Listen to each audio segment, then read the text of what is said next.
Vamos lá, minha gente, conversar um pouquinho aqui, né, sobre a vitória da seleção portuguesa de futebol contra a Hungria na noite desta terça-feira. Portugal, de virada, conseguiu superar a Hungria em Budapeste, Puskás Arena, palco inclusive, né? Curiosidade aqui da final dessa edição da Liga dos Campeões da Europa 2025-2026 e Portugal com o Cristiano Ronaldo fazendo um gol, com o Cancelo fazendo um grande jogo, com as invenções, entre aspas, do técnico Roberto Martínez, conseguiu superar um adversário que para mim era o jogo mais traiçoeiro desta fase de grupos, porque a Hungria é um time que se defende bem, compacta muito bem, se fecha muito bem e tem jogadores de qualidade, né? O Varga é um bom atacante, você tem o Szoboszlai de nível Premier League, jogador do Liverpool, você tem também um Kerkez, jogador do Liverpool, enfim, você tem ali boas peças e para mim esse era o jogo mais difícil da seleção portuguesa, mas eu acho que pela qualidade de Portugal face à qualidade da Hungria, o jogo poderia ter sido um pouco mais tranquilo se não fossem as decisões, especialmente a decisão inicial de escalar o Rúben Neves na defesa do técnico Roberto Martínez. Mesmo assim, com esse drama, né, esse fado que se gerou no jogo em duas ocasiões, com o gol que deu a liderança no placar à Hungria e depois com um gol de empate no segundo tempo, já no finalzinho 2-2, que poderia ter tirado a vitória da seleção portuguesa. Mesmo assim, as individualidades resolveram, né? Portugal tem uma seleção de luxo, prime, e isso fica evidente a cada escalação, a cada substituição e a cada performance também de alguns jogadores que muitas vezes a gente cobra mais, mas quando entregam, entregam bastante, como foi o caso do Cancelo, do Bernardo Silva e do próprio Cristiano Ronaldo. Já vamos falar mais sobre isso. Portanto, chegou aqui, deixou o like, deixou comentários, quero saber o que vocês acharam aí da escalação do Roberto Martínez e quero também que vocês se inscrevam no canal. First things first, já diriam os ingleses. 4-3-3 a escalação de Portugal. Tudo nos conformes, tá? Do que eu imaginava. Talvez no futuro o Rafael Leão vai brigar por posição com o Bernardo Silva, com o Pedro Neto, mas Portugal escalado com o Diogo Costa, na lateral direita o Cancelo, na lateral esquerda o Nuno Mendes, Rúben Dias na zaga. Só que aí vem o que ninguém esperava. A tal invenção, entre aspas, do Roberto Martínez. Ele coloca o Rúben Neves, jogador que já fez função de número 5, de primeiro volante, de segundo volante, de número 8, e também já jogou de zagueiro numa linha de 3, enfim, pode ser aproveitado, mas não é zagueiro de origem, passa longe disso. Ele colocou o Rúben Neves na zaga. Meio campo com João Neves, Vitinha e o Bruno Fernandes. Lá na frente, Pedro Neto, Bernardo Silva e o Cristiano Ronaldo. Quando você coloca um jogador que não é da posição, naquela posição, para testar algo, e eu acho que a proposta do Roberto Martínez era ter mais qualidade na saída de jogo, tendo em vista que a Hungria iria marcar muito bem o João Neves, o Vitinha, iria marcar muito bem o Bruno Fernandes, ele queria uma saída de bola com qualidade, ele coloca o Rúben Neves ali, ele até pode ganhar um pouco nesse primeiro processo de construção, mas ele perde em todo o resto contra uma seleção que está jogando na sua casa, contra uma seleção que tem a capacidade de, numa transição, te agredir. E aí você gera desequilíbrios em outras funções, porque o Rúben Neves vai fazer movimentos, muitas vezes deixando espaços para os adversários, que vai fazer com que outros jogadores de outros setores ocupem o espaço do Rúben Neves, sem saber ocupar essa posição, e vai criar um desequilíbrio defensivo. E foi exatamente isso que aconteceu nos 2 gols da Hungria, né? Então, falando de Roberto Martínez, apesar de Roberto Martínez, Portugal venceu dessa vez, né? Na minha visão e avaliação foi isso aí. O Roberto Martínez, quando faz um arroz com feijão bem feito, como foi na Nations League, não mudando tanto o esquema, não alterando variações de jogo a todo momento, ele coloca Portugal de uma forma mais confortável. Eu não estou dizendo que Portugal tem que ser engessado e só saber jogar de um jeito, mas não é preciso testar a todo momento, a toda hora. E a gente viu na Eurocopa, especialmente na primeira fase, Portugal fazendo jogos ruins, jogos abaixo, por conta de testes. A estreia foi assim. Você pode saber jogar com 3 zagueiros, você pode baixar um volante ou um lateral para fazer uma construção a 3, se você prefere assim. O que você não pode fazer é deslocar um jogador para uma função que ele não faz normalmente, porque você abre margem para o que aconteceu, né? E eu acho que a Hungria teve facilidades por conta disso nos dois gols. Nos dois gols. A Hungria abre o placar com Portugal em cima, Portugal com mais bola, com os seus jogadores adiantados no terreno.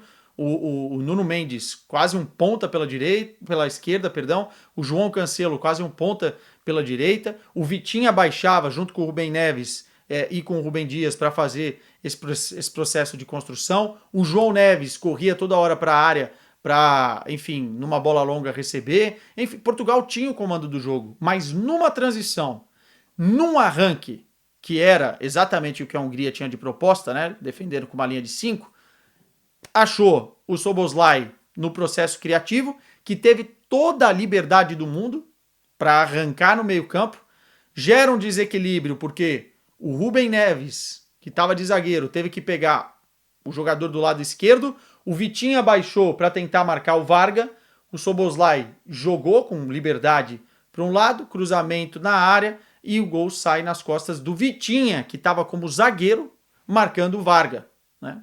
A receita para um gol de cabeça acontecer, né?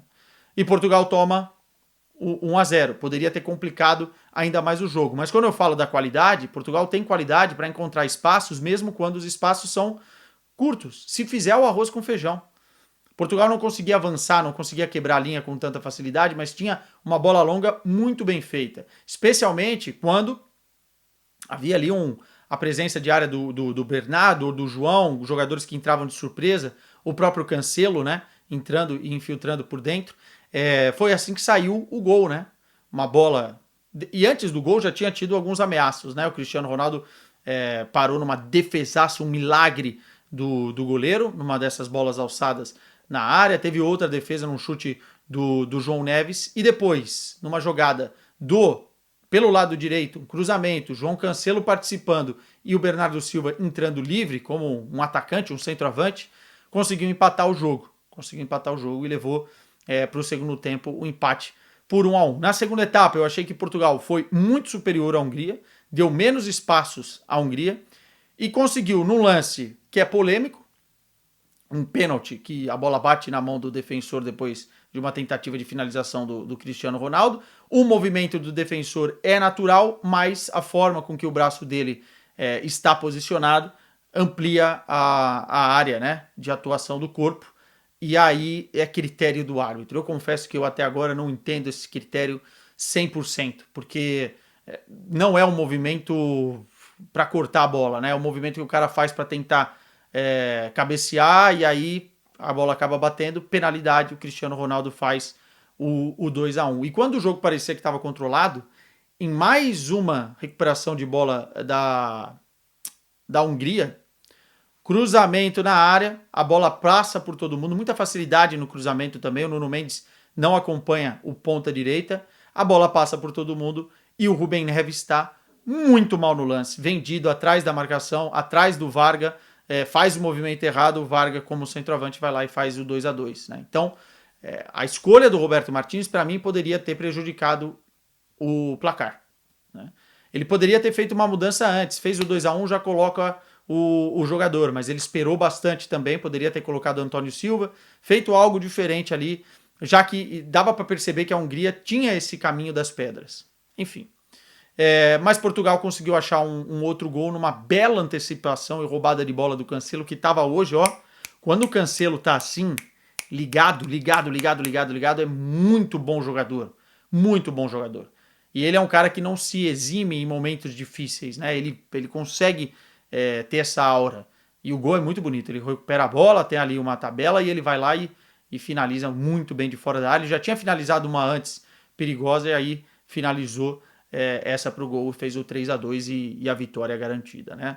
Então fica aí a minha crítica ao Roberto Martínez pela escolha. Não é só minha, né?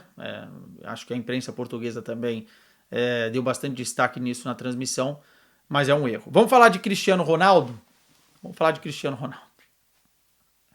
Cara, o Cristiano Ronaldo, às vezes fica difícil de chegar aqui e comentar com vocês os números, né? porque parece que a gente está abrindo um livro e despejando números e números e recordes e mais feitos históricos e tal. Mas numa terça-feira aleatória de um jogo de eliminatória contra a Hungria, ele vai lá e bate mais um recorde. Fica difícil a gente adivinhar qual vai ser o próximo recorde ou o recorde que ele não bateu, né? Mas ele conseguiu chegar aos 39 gols nesse pênalti muito bem executado, e foi um pênalti que o goleiro não se mexia, ele foi devagarinho, devagarinho, o goleiro não se mexia, o goleiro acerta o canto, mas ele bate bem no cantinho, na bochecha da rede, para fazer o 39º gol dele em eliminatórias para a Copa do Mundo. Só um jogador tem esse número, tá? Que é o Carlos Ruiz, da Guatemala. O Messi, por exemplo, tem 36, vem logo na sequência na lista, né? Então, ninguém tem mais gols em eliminatórias para a Copa do Mundo do que Cristiano Ronaldo. E aí os números que eu falei, né? Ele chega a 943 gols, faltam 57 gols para o gol número 1000. Tem gente que ainda duvida de que o Cristiano Ronaldo vai fazer 1000. Eu não acho que ele chega antes da Copa do Mundo ou durante a Copa do Mundo 2026, eu acho que vai ser depois, mas ele vai chegar lá, isso eu não tenho dúvida nenhuma. Ele chega a 141 gols com a camisa da seleção portuguesa, é o maior artilheiro das seleções da história. Ele chega ao 7º gol contra a Hungria, é um dos adversários favoritos a nível de seleção para o Cristiano Ronaldo, e ele chega ao 5º jogo consecutivo marcando gol com a seleção portuguesa, incluindo a reta final ali, né?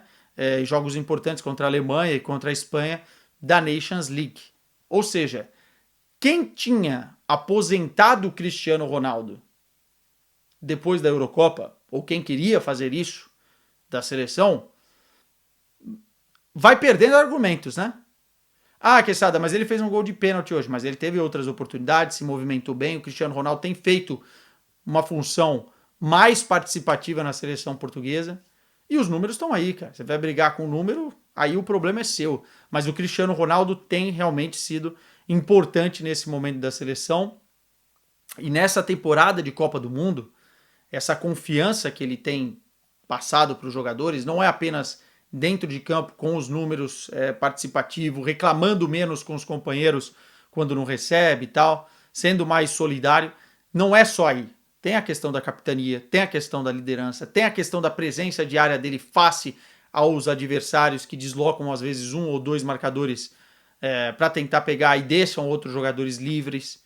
Então, assim, Cristiano Ronaldo tem sido realmente, nesta reta final, porque eu acredito que é a reta final dele na seleção, algo acima do que muita gente esperava depois da Eurocopa. Como eu disse, que ele foi bastante criticado, né? Portugal vence, vitória importante. Portugal agora deu um passo muito forte para se classificar diretamente para a Copa do Mundo de 2026, né? O grupo aí se abre, era o jogo mais difícil, como eu falei, e vamos ver o que acontece a partir de agora. Tchau para vocês.